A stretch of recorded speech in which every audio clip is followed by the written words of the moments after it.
What's up guys, it's me Jimmy at Geek. So let me show you the app called Honor Read. There's an app, you can easily read, but it do not work that good. Let me go to Honor Read.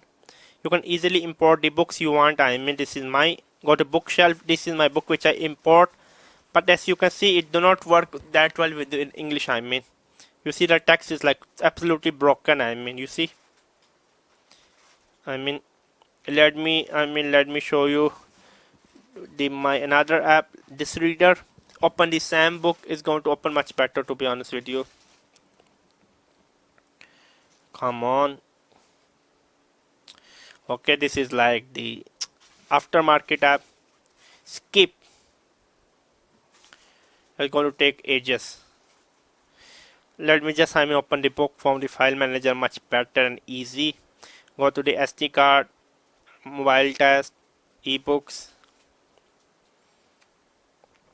Yeah, let me open the same ebook.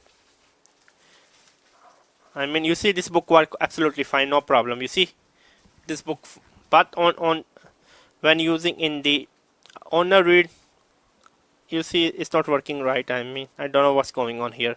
Let me do like this. No, it do not work. Even there's like content, I can go to content, like maybe go here, but still it's not like correctly working. Let me go to setting, make it full. Let me make it small. System default, because this is made for the English, sorry, for the Chinese. That's why it's not rendering. This is like no use for me. It was me, Jimmy. Subscribe and bye.